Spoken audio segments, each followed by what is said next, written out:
അലൈഹിസ്സലാം.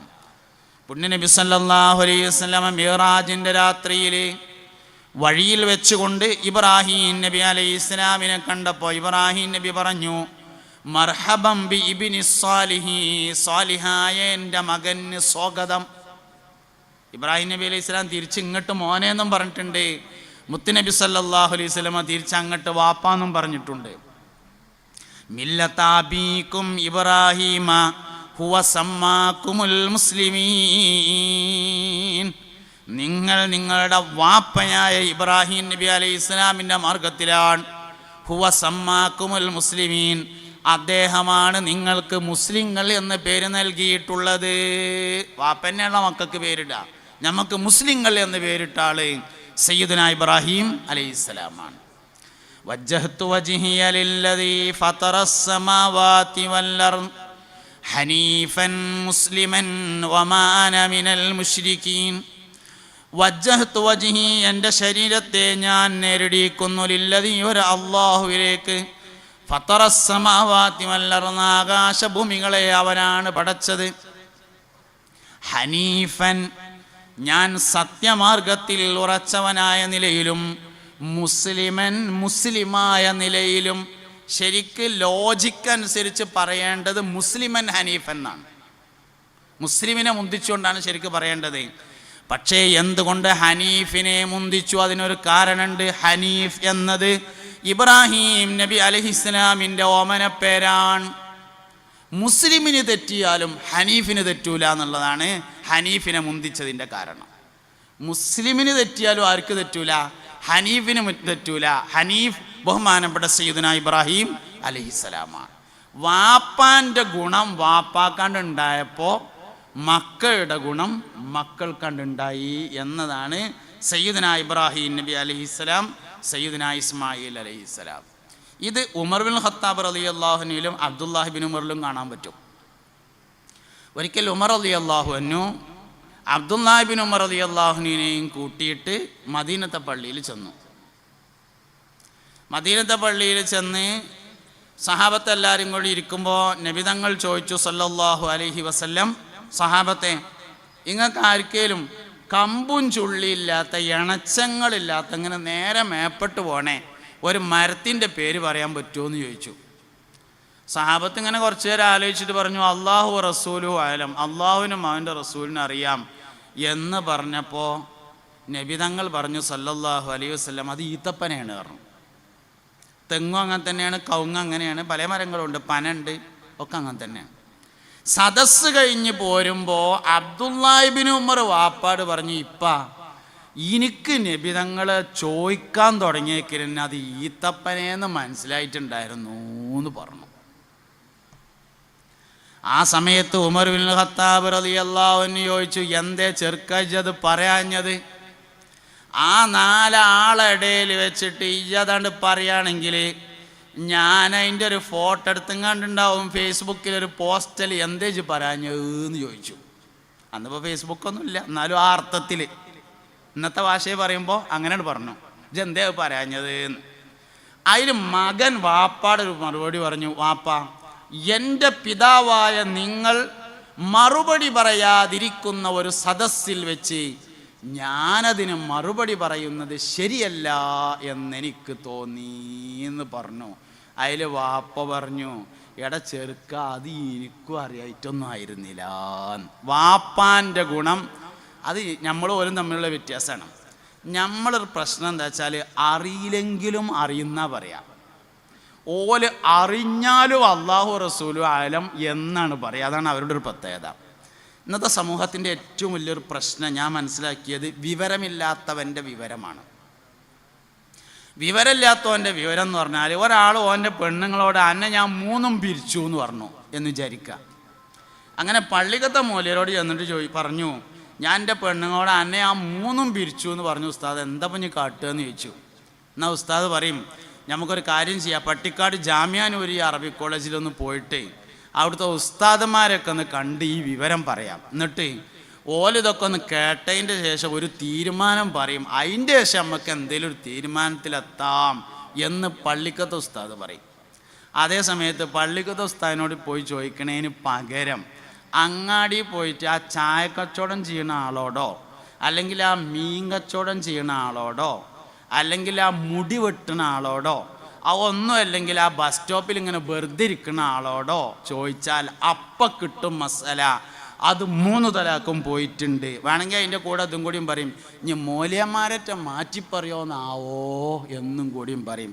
ഇതിനാണ് വിവരമില്ലാത്തവൻ്റെ വിവരം എന്ന് പറഞ്ഞത്. നമ്മളെ ഉമ്മത്തിൻ്റെ വലിയൊരു പരാജയമാണത്. അന്തമില്ലാത്തൊരനന്ത കോടിയാണി അന്ത്യലോകത്തിൻ്റെ അന്തർഭാഗത്തിൽ അന്തമില്ലെങ്കിലും അന്തമില്ലെന്നുള്ള അന്തമുണ്ടാവലാണ് ഏറ്റവും അന്തം. ഏറ്റവും വലിയ വിവരം അറിയാത്തത് അറിയില്ല എന്നുള്ള വിവരമാണ്. അതില്ലാതെ പോയി എന്നുള്ളതാണ് നമ്മളെ വലിയൊരു പ്രശ്നം. വാട്സപ്പ് വന്നതിന് ശേഷം, ഫേസ്ബുക്ക് വന്നതിന് ശേഷം, ട്വിറ്റർ വന്നതിന് ശേഷം എല്ലാ കാര്യത്തിലും എന്തെങ്കിലും ഒരു അഭിപ്രായം പറഞ്ഞില്ലെങ്കിൽ നമ്മളെ ഒന്നിനും കൊള്ളാത്തവരാവുമോ എന്ന് നമുക്ക് വെറുതെ തോന്നുക.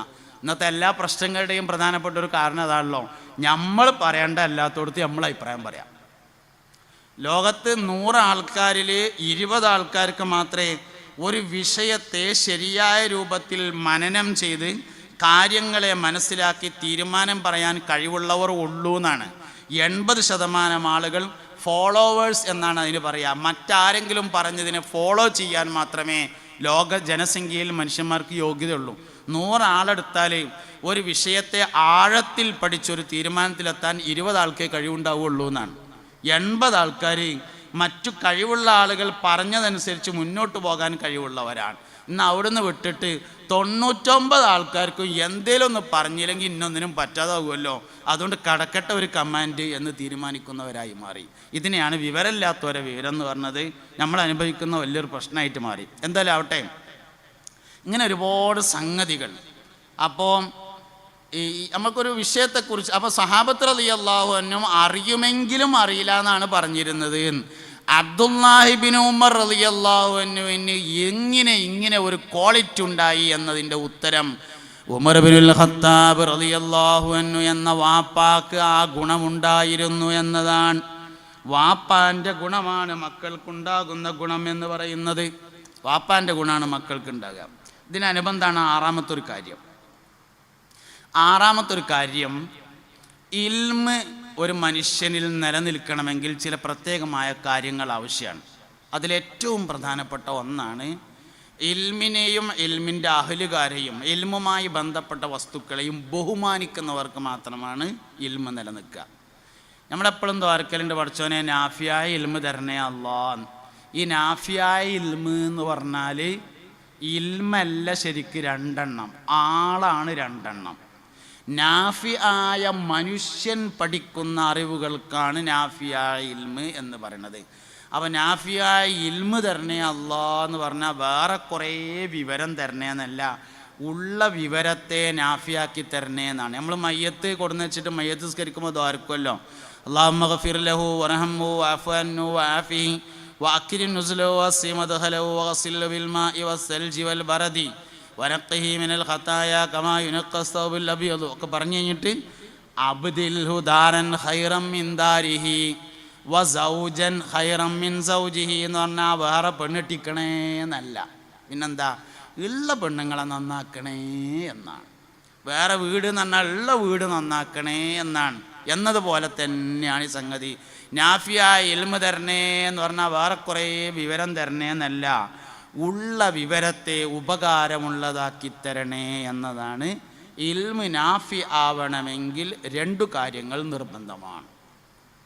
ഒന്നാമത്തെ കാര്യം, ഉള്ള ഇൽമു കൊണ്ട് അമൽ ചെയ്യണം. ഉള്ള ഇൽമു കൊണ്ട് അമൽ ചെയ്യുമ്പോഴേ ഇൽമു നാഫി ആകുള്ളൂ. രണ്ടാമത്തെ കാര്യം, ഗുരുനാഥന്മാരെ ബഹുമാനിക്കണം, ഗുരുവിനെ ആദരിക്കണം. ശരിക്കും ഇൽമു പഠിപ്പിക്കുന്നതിൻ്റെ മുമ്പ് രക്ഷിതാക്കൾക്ക് നിർബന്ധമാവുന്നതാണ് അദബ് പഠിപ്പിക്കൽ. ഇൽമു 2ാമത്തെ നിർബന്ധമാണ്, അദബ് 1ാമത്തെ നിർബന്ധമാണ്. ഇൽമു പഠിപ്പിക്കുന്നതിൻ്റെയും മുമ്പ് രക്ഷിതാക്കൾക്ക് അദബ് പഠിപ്പിക്കൽ നിർബന്ധമാവുമെന്നാണ്. ഇൽമു പഠിച്ചില്ലെങ്കിലും കുഴപ്പമില്ല എന്നാണ് എനിക്ക് തോന്നണേ, അദബ് പഠിച്ചില്ലെങ്കിൽ കുഴപ്പമാവും. ഒരു വിഷയം ചെയ്യുന്നതിനേക്കാൾ പ്രാധാന്യമുണ്ട് അതിൻ്റെ മര്യാദക്ക്. പള്ളിയിൽ കയറുന്നതിനേക്കാൾ പ്രധാനപ്പെട്ടതാണ് പള്ളിയുടെ മര്യാദ. ഒരാൾ പള്ളിക്ക് കയറിയില്ല എന്ന് വിചാരിക്കുക, കയറിയ തന്നെയല്ല, ജുമാക്കും പോയില്ല, പള്ളിയേക്ക് കയറിയ തന്നെയല്ല. എന്നാൽ ഓൻ പള്ളി കയറിയിട്ടില്ല എന്നേ വരുള്ളൂ. പള്ളി കയറിയിട്ട് മൂത്രാക്കിയാൽ ആൾ മുർത്തതാവും. മുസാഫ് എടുത്തില്ല, ഒരാൾ മുസാഫ് എടുത്തതന്നല്ല, എന്നാൽ അയാൾ മുസാഫ് എടുത്തിട്ടില്ല എന്നേ വരുള്ളൂ. മുസാഫ് എടുത്തിട്ട് അതിൽ മ്ലേച്ഛമാക്കിയ ആൾ ഇസ്ലാം തീരുന്ന് പുറത്തു പോവും. ഒരു വിഷയം ചെയ്യുന്നതിനേക്കാൾ പ്രാധാന്യമുണ്ട് ആ വിഷയത്തിൻ്റെ മര്യാദ പാലിക്കുന്നതിന്. അതുകൊണ്ട് ഗുരുവിനോടുള്ള, ഉസ്താദിനോടുള്ള, അധ്യാപകനോടുള്ള മര്യാദ പാലിക്കാൻ രക്ഷിതാവാണ് പഠിപ്പിക്കേണ്ടത്. സ്കൂളിൽ പഠിക്കുന്ന ഒരു കുട്ടി അല്ലെങ്കിൽ മദ്രസ പഠിക്കുന്ന ഒരു കുട്ടി ഒരു ദിവസം 4 മണിക്ക് സ്കൂൾ ഇട്ട് വന്നപ്പോൾ വാപ്പാട് പറഞ്ഞു, വാപ്പാ ഞങ്ങളെ എടുമാശ എല്ലാവരും ചേനത്തലേന്നാണ് വിളിക്കൽ എന്ന് പറഞ്ഞു. ആൾ കഷണ്ടിയാണേ. അതിൽ വാപ്പ പറയാണ്, എന്തേ ജോ ഒന്നും കൂടിയും പറയേന്ന് പറഞ്ഞു. ചേനത്തലേന്നാണ് വിളിക്കൽ എന്ന് പറഞ്ഞപ്പോൾ അയാൾക്ക് പറ്റിയ പേരാണത് എന്ന് വാപ്പ പറഞ്ഞു കൊടുത്താൽ ഇൽമ ഉപകാരമില്ലാതെ പോവും.